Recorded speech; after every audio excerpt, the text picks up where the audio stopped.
నిర్గమకాండం 17వ అధ్యాయం 8, 9, 10 వచనాలు అందరం కలిసి చూద్దాం.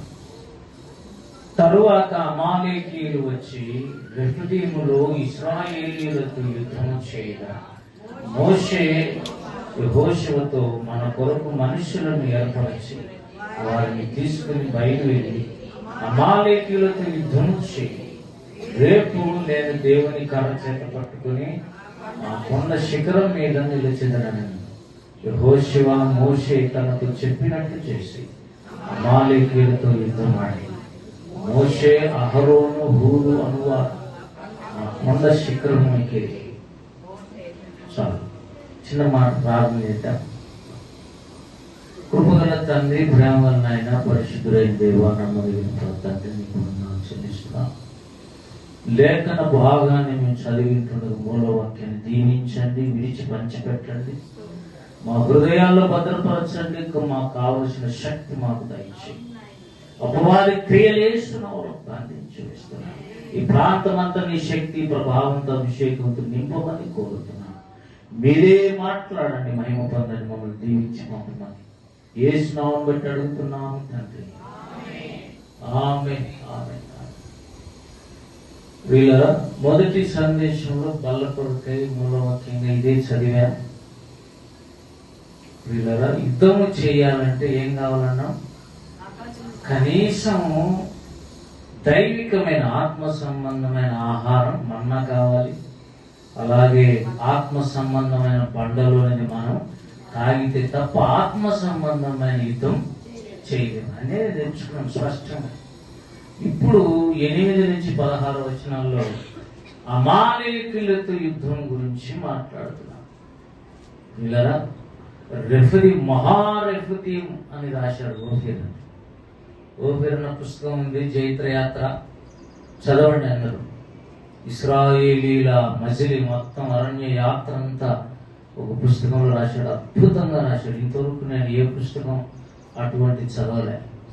వీళ్ళరా ఇంగ్లీష్ ఆథర్స్తో సహా వెస్లియల్ డ్యూయల్ కానీ, డెరిక్ ప్రిన్స్ కానీ, ఇంకా చాలా మంది, ఏడబ్ల్యూ టోజర్ కానీ, చార్లెస్ స్పర్జన్ కానీ, మహాభక్తుల పుస్తకాలు నేను చదివాను. కానీ ఓఫీర్ అన్న లాంటి సబ్జెక్ట్ ఉన్నటువంటి ఆ పుస్తకాలు నేను ఇంతవరకు చదవాలి. ఊరికే చెప్పలేము కదా. అది మీకు ఎప్పుడైనా కావాలంటే చెప్తే నేను ఇస్తాను. 25 పుస్తకాలు దాదాపు నేను రాసిన, మా తరుణ్ కూడా నేను ఇచ్చినాను. అది ఆ పుస్తకాలు మీరు కొనుక్కొని చదవండి. బైబిల్ ఒకటే చదివితే అర్థం కాదు. ఇది ఒక కన్ను ఉన్నట్ల. చర్చి హిస్టరీ కూడా తెలిస్తే అప్పుడు ఇంకొక కన్ను ఉన్నట్టు లెక్క. 2 కన్నులు ఉండాలంటే ఒకటి బైబిల్ థియరీ, బైబిల్ చదివి ఉండాలి. అట్లనే చర్చి సంఘంలో ఏం జరుగుతుందో కూడా తెలిసి ఉండాలి. వీళ్ళరా నిర్గమకాండం 17లో ఒక ఆత్మ సంబంధమైన యుద్ధాన్ని మనకు కొత్త నిబంధనలు చెప్పడానికి దేవుడు ముందుగానే పాత నిబంధనలో ఇశ్రాయేలీలకు అరణ్యం మధ్యలో అమాలేకీయులతో యుద్ధం స్టార్ట్ అయింది. మీరు చూడండి, ఇశ్రాయేలీలకు శత్రువులు ఒకరు కాదు. ఐగుప్తీయులు శత్రువులే, ఇక్కడ అమాలేకీయులు శత్రువులే, సీదోనీయులు, హివ్వీయులు, యెబూసీయులు, ఫిలిష్తీయులు ప్రాముఖ్యంగా భయంకరమైన శత్రువులు. పాలస్తీనా అనే నాకు ఇంతకు తెలియదు వాస్తవికంగా. పాలస్తీనా అంటే ఫిలిస్తీ అని తెలియదు. ఫిలిస్తీయులు అని బైబిల్లో ఈ పొద్దుకి కూడా వాళ్ళు పాలస్తీనా పేరుతో యుద్ధం జరుగుతూనే ఉంది.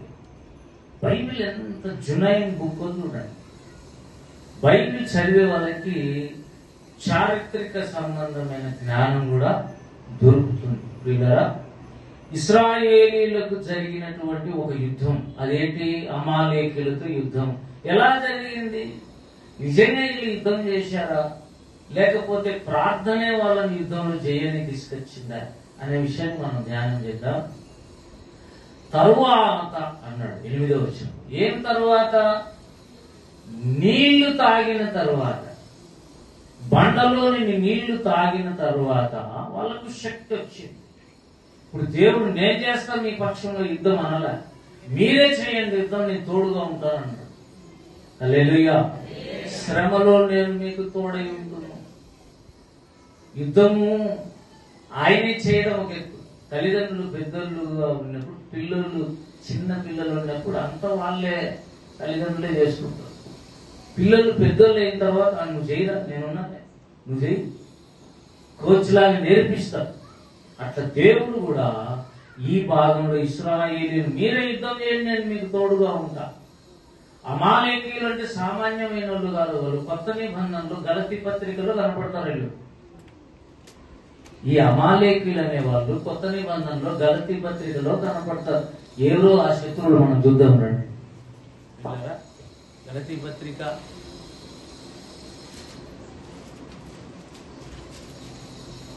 5వ అధ్యాయము 19వ వచనం. శరీర కార్యములు స్పష్టమై ఉన్నవి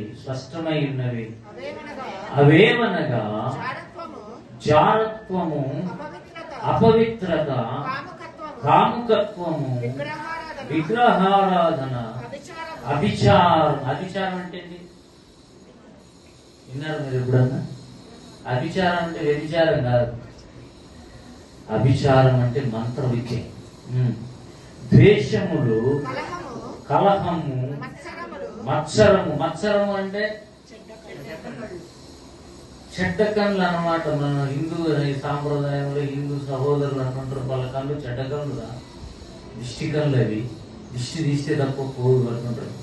నిజంగా కొంతమంది కళ్ళు అసూయ కళ్ళు, చెడ్డ కళ్ళు అంటారు. వాటినే మంచి గ్రాంధిక భాషలో ఏమంటాం? మత్సరములు, క్రోధములు, కక్షలు, భేదములు. భేదములు అంటే మీరు వేరు మేము వేరు అనేది. కులాలతో ఏమొచ్చిన భారతదేశంలో మీరు వేరు మేము వేరు, మీ మతం వేరు, మీ కులం వేరు, మా కులం వేరు. విమతములు అంటే విమతములు, మతమునకు ఇంకొక యాంటోనిమ్ అన్నమాట. అసూయలు, మత్తతలు, అల్లరితో కూడిన ఆటపాటలు మొదలైనవి. వీటిని గురించి నేను మునుపు చెప్పిన ప్రకారం ఇటు వాటిని చేయవారు దేవుని రాజ్యమును. అంటే అర్థం ఏంటి? ఈ పైన చెప్పిన విషయాలు చేసే వాళ్ళు ఎవరైనా సరే దేవుని రాజ్యానికి వారసులు కాదు. అంటే వీళ్ళు ఎవరు? 16వ వచనంలో నేను చెప్పున్నదేమనగా ఆత్మానుసారముగా నడుచుకునుడి, అప్పుడు మీరు శరీరేచ్ఛను 17 శరీరము ఆత్మకును, ఆత్మ శరీరమునకు విరోధముగా. అంటే అర్థం ఏంటి? దేవుడు ఆత్మ కనుక ఆయన ఆరాధించేవారు ఆత్మతోను సత్యముతోను. దేవుడు ఆత్మ, మరి శరీరం ఎవరు? లూసిఫర్ అన్నమాట. శరీరం అంటే మేము మన శరీరం అనుకుంటున్నాం. శరీరానుసారమైన మనస్సు మరణం. శరీరానుసారమైన మనస్సు మరణం అంటే శరీరానికి ఆత్మకి ఎందుకు విరోధం అంటే దేవునికి లూసిఫర్కి ఎంత విరోధమో ఆత్మకు శరీరానికి అంత విరోధం. అట్లనే నిర్గమకాండం 17లో అమాలేకీయులు అంటే అర్థం కొత్త నిబంధన పరిభాషలో శరీరానుసారమైన మనస్సు లేదా శరీర కార్యాలు. ఎక్కడ అసూయలు ఉంటాయో, ఎక్కడ ద్వేషములు ఉంటాయో, ఎక్కడ విమతములు ఉంటాయో, ఎక్కడైతే మత్సరము, క్రోధము, కక్షలు, భేదములు ఉంటాయో అక్కడల్లా అమాలేకీయులు ఉన్నట్టే లెక్క. వాళ్ళతో మనం పోరాడాల్సి ఉన్నాయి. ఒకప్పుడు నేను చిన్నప్పుడు సిఎస్ఐలో కడపలో చదివేవాడిని. మా స్కూల్ కూడా సిఎస్ఐ హై స్కూల్ అందరూ. అక్కడనే చర్చి. ఆ చర్చి చిన్నది అప్పుడు. తర్వాత తలా ఇంత డబ్బు వేసుకొని కడప అంత తిరిగి డబ్బులు వేసుకొని సుమారు 1 కోటిన్నర పెట్టి చర్చి కట్టినా. అప్పుడు జ్యోతి ఎక్కువ ఉన్నాయి, ఐమెన్ జ్యోతి అని ఉండే కుదుటూరు ఆయన. చాలా చక్కటి రక్షణ అనుభవం కలిగిన సేవకుల. సిఎస్ఐలో కూడా నిజమైన రక్షణ కలిగిన వాళ్ళు నేను చూశాను. ఇంకొక ఆయన ఉండే కడపలో, ఇమ్మాన్యుయల్స్ డాక్టర్. ఆయన యూత్ మీటింగ్ పెట్టి అనేక మంది యవనస్తులు మార్చారు. తర్వాత బ్యాడ్ లక్ ఆయన కొడుకు ఇద్దరు పుష్పగిరిలో సండే టూర్ పోయి పిక్నిక్ పోయి ఆ నీళ్ళలో పడి చనిపోయినారు. ఇద్దరు ఒకటే రోజు చనిపోయినారు, తండ్రి కొడుకు. భార్య ఆమె డాక్టరే, ఆయన డాక్టర్ కొడుకు వీళ్ళందరూ టూర్ పోయి అక్కడ చచ్చిపోయినారు. మేము అనుకున్నాం యవనస్తులు ఇంతమందిని రక్షణలోకి నడిపించిన ఈయన ఇంత అన్యాయం అయిపోవటం ఏంటి? ఆయన చనిపోయినాడు, కొడుకు చనిపోయినాడు. వీళ్ళనా ఎందుకు చెప్తున్నానంటే సిఎస్ఐలో చాలా మంది, ఇంకొక ఆయన సామ్యుల్ బాబు అనే ఒక ఆయన ప్రారంభం చేసి తయారైపోతుంటాయి. నేనేమనుకున్నానంటే సిఎస్ఐలో అంత భక్తిపరులు ఉండరేమో అనుకుంటున్నాను ఒకప్పుడు, కానీ తప్పు.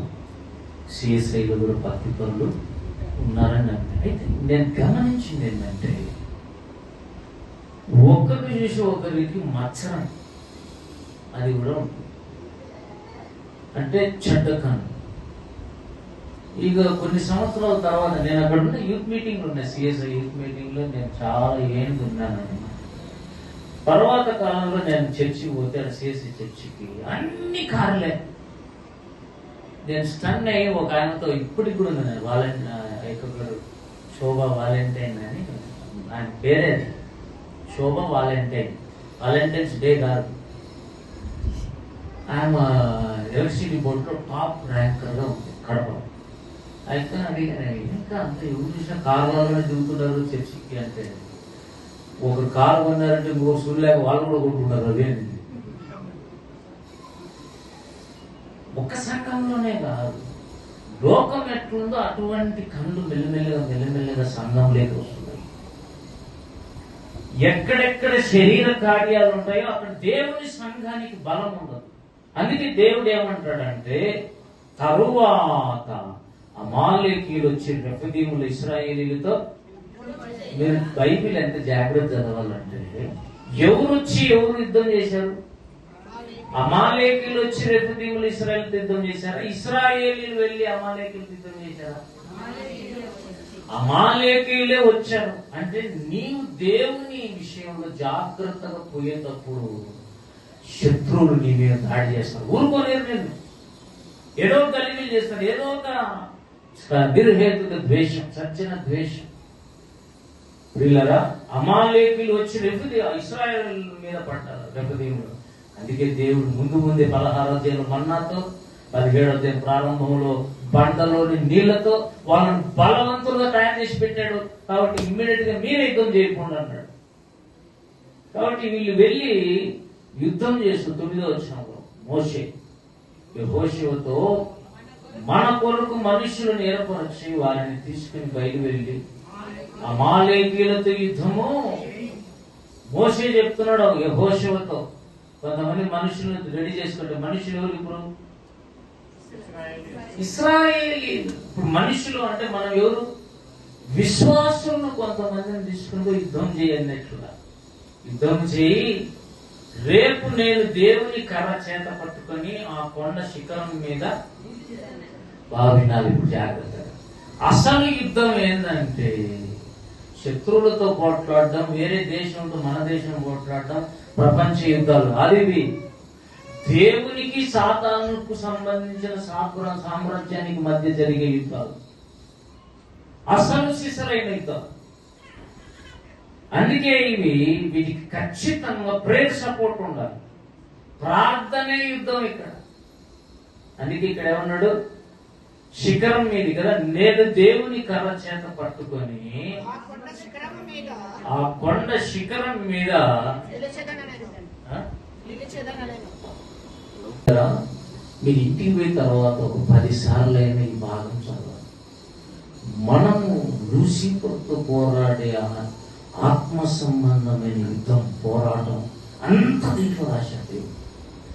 ఒక పక్కేమో యుద్ధం చేసి యెహోషువ, కొంతమంది ఇశ్రాయేలీయుల సైన్యం, మోషే మాత్రం దేవుని కర్ర చేత పట్టుకొని ఆ కొండ శిఖరం మీద. అవును, మళ్ళా మోషే ఎందుకండి? అమాలేకీయులతో యుద్ధం చేయడానికి ఇశ్రాయేలీయులు యెహోషువతో యుద్ధం చేస్తే సరిపోతుంది. మళ్ళా కొండ శిఖరం మీదకి మోషే ఎందుకు పోవాలి? బాగా వినండి. ఇశ్రాయేలీయులకు ఒక్కరికే అమాలేకీయులను జయించడానికి శక్తి చాలదు. నీకంటూ నీ పాస్టర్, నీ సేవకుడు, నీ నాయకుడు అవసరం. హల్లెలూయా. కొన్నిసార్లు సేవకుడు లేకుండా ముందుకు పోలేము. కొన్ని కనుక్కోలేము, మనకు తెలియదు. అసలు సేవకులు ప్రవక్తలు అంటేనే వాళ్ళకు ఇంకో పేరు దీర్ఘదర్శి. దీర్ఘదర్శి అంటే ముందు జరగబోయే వాటిని ముందే చూడటం, భవిష్యత్తులో జరిగే వాటిని ముందే చూసే వాళ్ళని దీర్ఘదర్శులు అంటారు, అంటే ప్రవక్తలు అంటారు. అటువంటి ప్రవక్తలు లేకుండా మనం కొన్ని చూడలేము. కాబట్టి సంఘంలో ఎవరు ఉండాలి? నిజమైన సేవకులు ఉండాలి. దీర్ఘదర్శి అంటే దూరంగా ఉండే వాటిని చూసేవాడని అంటారు. అంటే ఏముండాలి వాళ్ళకి? ప్రస్తుతం కన్నులు ఉండాలి. దీర్ఘదర్శి అంటే అర్థం ఏంటి? దూరంలో ఉన్న వాటిని చూచేవాడు. అంటే ఏముండాలి? కన్నులు ఉండాలి. సేవకునికి ఏముండాలి? నీ కుటుంబానికి వచ్చే హాని, ప్రమాదం, యాక్సిడెంట్ ముందు ముందే చెప్పగలగా, భద్రం జాగ్రత్త అని చెప్పగలగా. అందుకే ఇక్కడ దేవుడు ముందే చూసి, అమాలేకులతో మీకు యుద్ధం జరగబోతుంది, శత్రువులు మీ మీదకి దాడి చేయబోతున్నారు కాబట్టి 16వ అధ్యాయంలో మన్నాను, 17వ అధ్యాయంలో బండను పగలగొట్టి నీళ్లు ఇచ్చి వాళ్ళని బలపరచాడు. అంతేకాదు యెహోషువ యుద్ధం చేయటానికి మోషే లాంటి నాయకుడిని ఒకడు దేవుడు తయారు చేశాడు. అది అతను కూడా ఎక్కడికి వెళ్ళాలంట? దేవుని కర్ర చేత పట్టుకుని. మీరు చూడండి 17:5 చివరిలో, నీవు నదిని కొట్టిన నీ కర్రను చేత పట్టుకుని పొమ్ము. ఇక్కడ 9 చివరిలో, నేను దేవుని కర్రను చేత పట్టుకుని ఆ కొండ శిఖరం మీద నిలిచాను. అంటే చేతి కర్ర లేకుండా మోసే పోలేడా? వింటున్నారా మీరు? అసలు ఆలోచన చేస్తున్నారా? అక్కడ బండను కొట్టాలంటే ఏమున్నది చేతిలో? కర్ర. ఇప్పుడు కొండ శిఖరం ఎక్కాలంటే కూడా ఏం పట్టుకొని పోవాలి మోసే? ఏంటి కర్ర అంటే?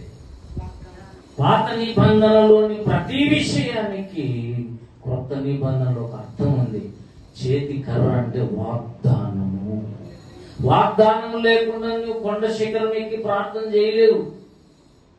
నిజంగానే 10వ వచనంలో యెహోషువ మోషే తనతో చెప్పినట్లు, బాగా వినండి, 17వ అధ్యాయములో 1వ వచనం, తర్వాత ఇశ్రాయేలీలు సర్వ సమాజం యెహోవా మాట చొప్పున తమ ప్రయాణాలలో అన్నాడు. అంటే ప్రయాణాలు ఎలా ఎవరి మాట చొప్పున?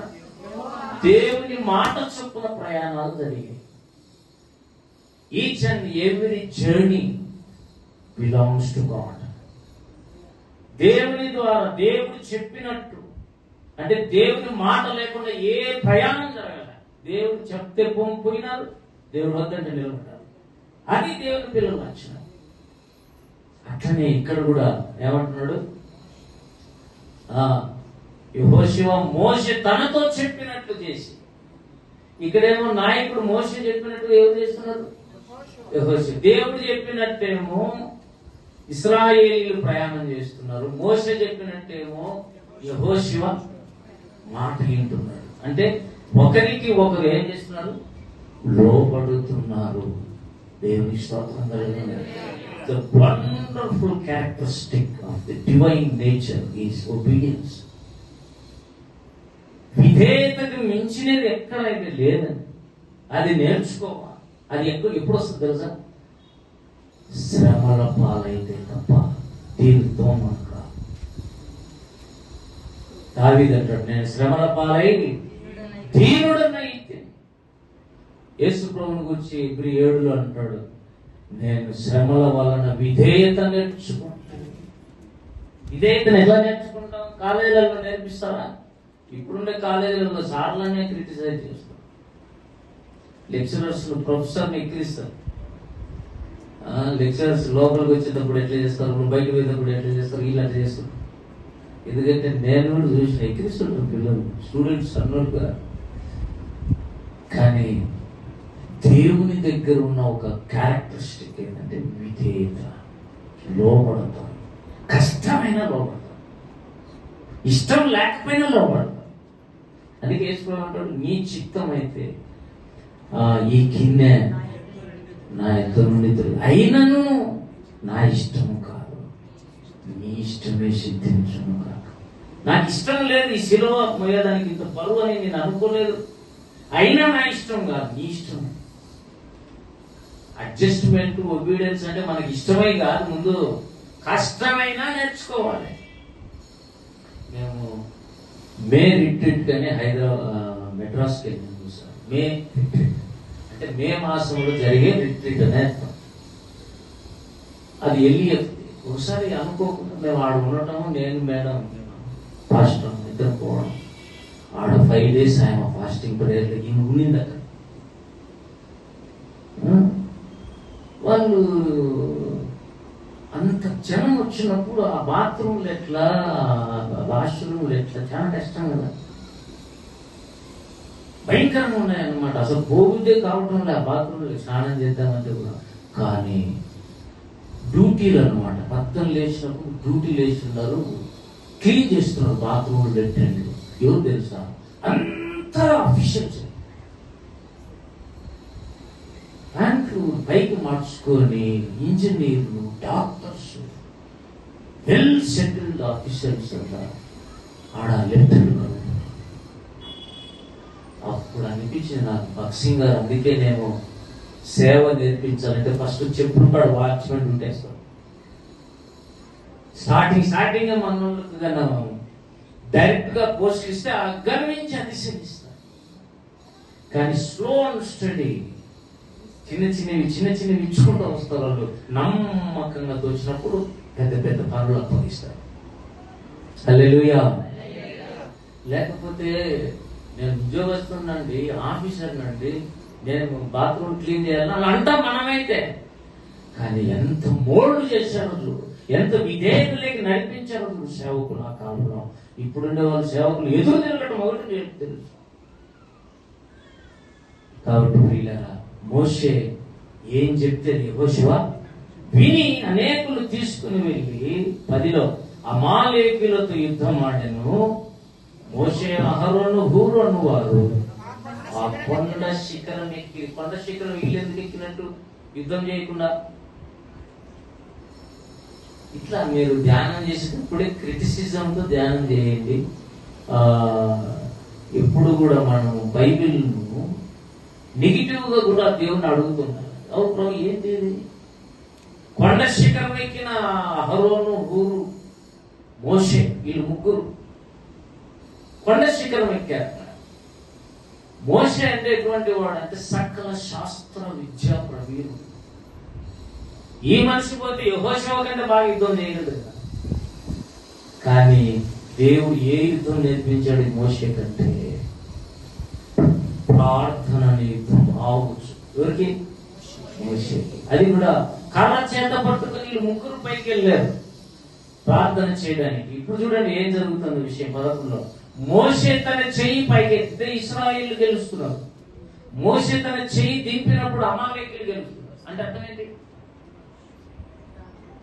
చెప్పాలి మీరే. ప్రేయర్ ఎక్కువ చేస్తే లైఫ్ లో విజయం నీదే. ప్రేయర్ తక్కువ చేసినప్పుడు నీ ఇంటి మీద అన్ని దాడులే ఉన్నాయి. దయ్యం దాడులే, చీకటి దాడులే, అన్ని బలహీనతలే. అదే అర్థం. మోషే చేయెత్తినప్పుడు ఇశ్రాయేలు గెలుస్తారు. బరువు వేసి మోషే ఏం చేస్తావులే, చెయ్యి దించితే అమాలేకీయులు గెలుస్తారు. వీళ్ళు ఇశ్రాయేలీయులు అంటే దేవుని ప్రజలు, అక్కడ అమాలేకీయులు అంటే శరీర కార్యాలు. ఏవి గెలుస్తున్నాయి? ప్రేమ ఎక్కువ చేస్తేనేమో నువ్వే గెలుస్తావు.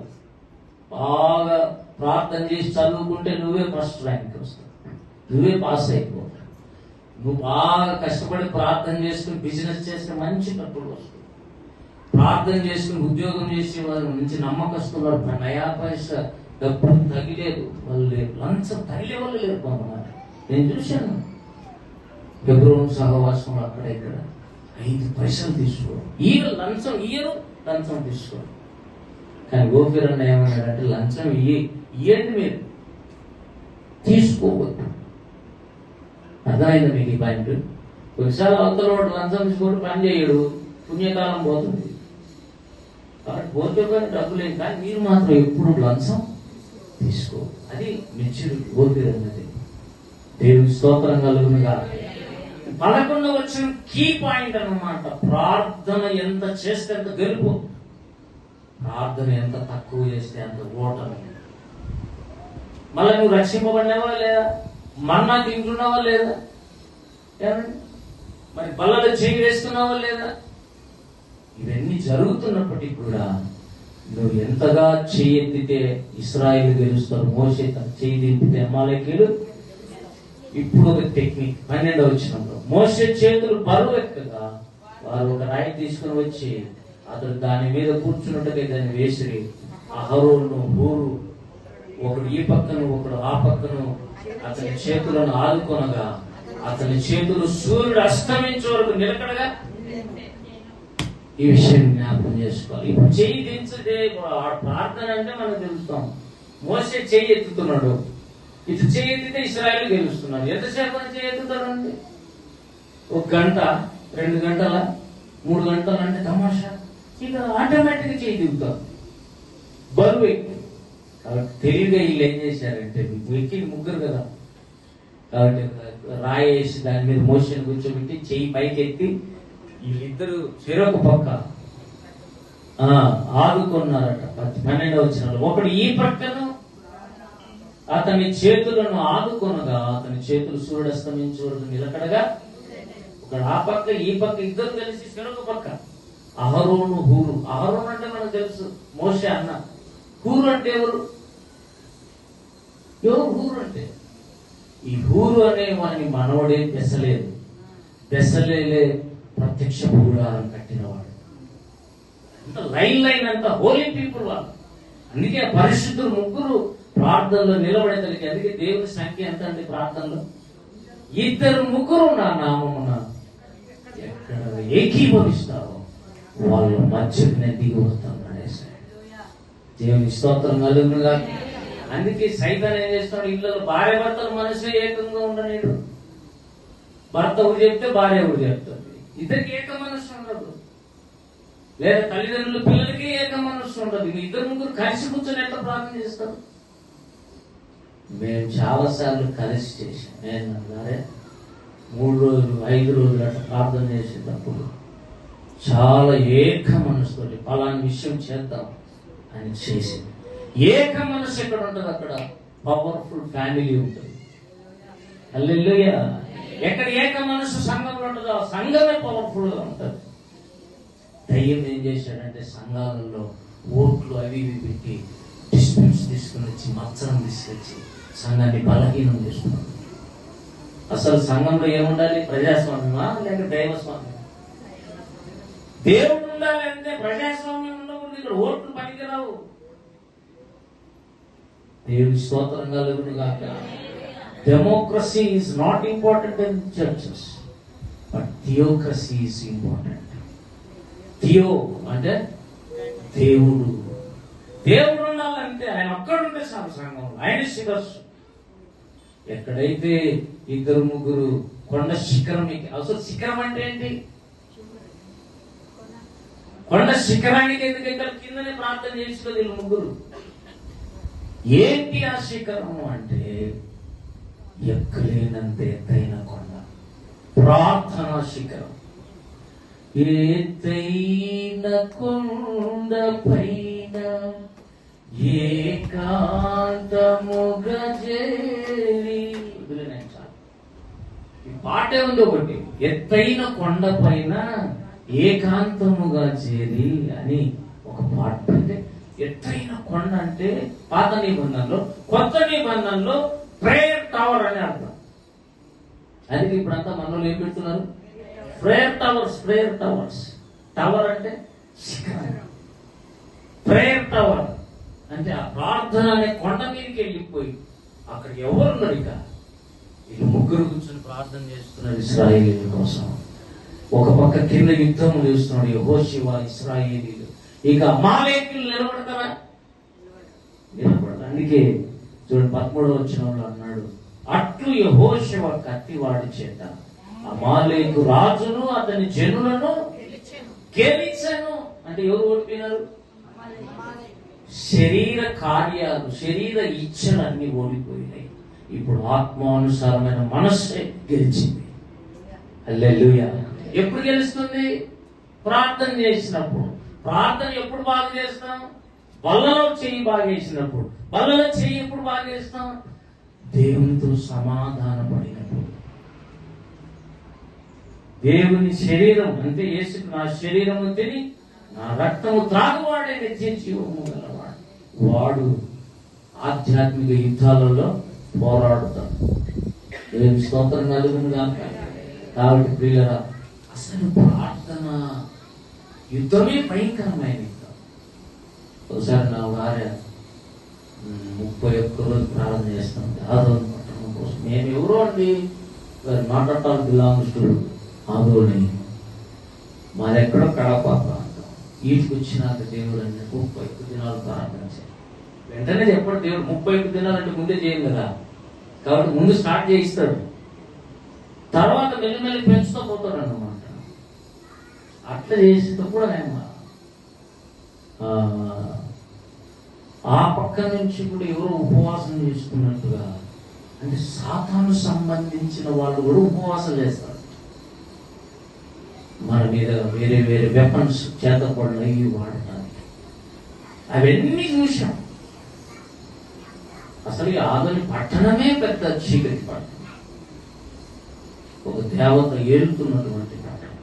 ఇప్పుడు ఏలటంలో ఇప్పుడు యేసయ్య దీని మీద కాలు పెట్టాడు. హల్లెలూయా. దేవతలు అనబడు వారు అనేకులు ఉన్నారు, కానీ దేవుడు ఒక్కడే. దేవతలు అంటే ఎవరు మరి? పడిపోయిన ఏంజెల్స్. వాళ్ళని కూడా యేసుప్రభువే పుట్టించాడు, వాళ్ళని కూడా సృష్టికర్త ఆయనే, కానీ దేవుడు ఒక్కడే. ఆ దేవుడు వచ్చి నిలబడాలంటే నువ్వు ప్రార్థన చేయాలి. నువ్వు ప్రార్థన చేయాలంటే శిఖరం ఎక్కాలి. కర్ర తీసుకొని, వాగ్దానంలోనే కర్ర తీసుకొని నువ్వు ప్రార్థనలో కూర్చోవాలి. ఎప్పుడు కూడా ప్రార్థనలు ఊరికి చేయకూడదు. ప్రభావి స్తోత్రమైనా, నాకు ఆత్రం అయినా అని చేయకూడదు. ఒక వాగ్దానం తీసుకోవాలి. అడుగుడి మీకు నేను అడుగుతున్నా ప్రభా మంచి ఉద్యోగమే అని కూర్చోవాలి. హల్లెలూయా. ఇలా చేసినటువంటిదే కనుక ఒక్కసారి అది తిప్పండి. ఎఫెసీ పత్రిక 6వ అధ్యాయం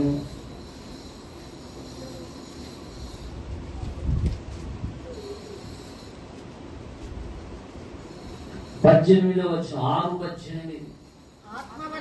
ఆత్మ వలన ప్రతి సమయమునందును ప్రతి విధమైన ప్రార్థనను విజ్ఞాపనను చేయుచు ఆ విషయమై సమస్త పరిశుద్ధుల నిమిత్తమును పూర్ణమైన పట్టుదలతో విజ్ఞాపనము చేయుచు మెలుకోగా, అంటే అసలు శిశులైన ప్రార్థన ఇదే.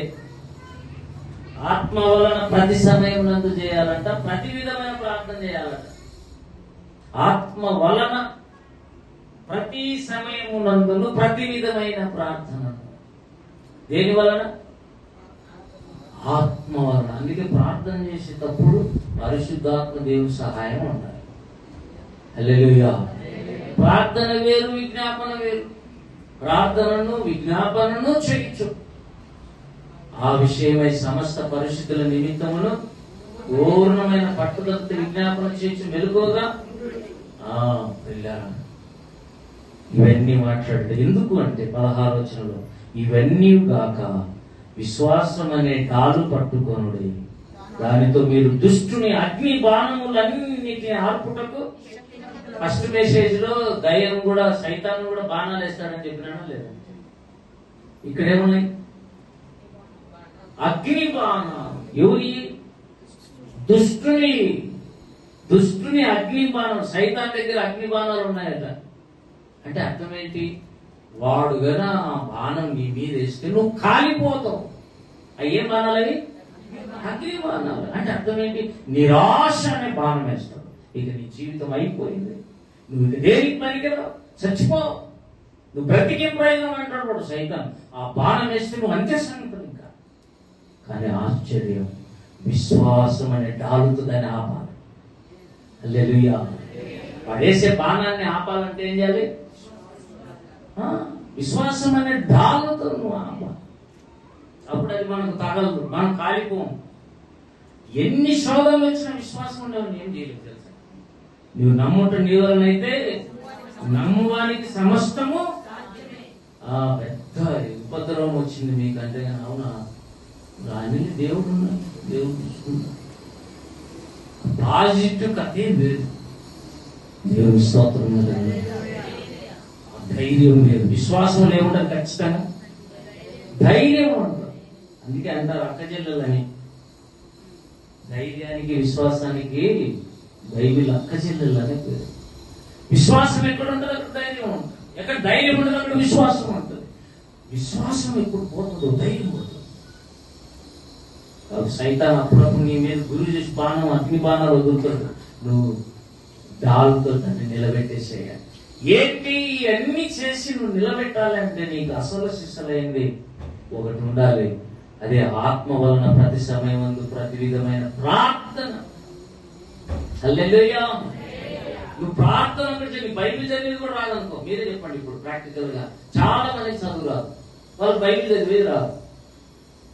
చదువు వచ్చి చదవనోళ్ళు కొంతమంది, చదువు రాక బైబిల్ చదవనోళ్ళు కొంతమంది, బైబిల్ చదవ రాకపోయినా కొంతమంది విశ్వాసంలో బలవంతులు ఉంటారు. ఎందుకు? ప్రార్థన. హల్లెలూయా.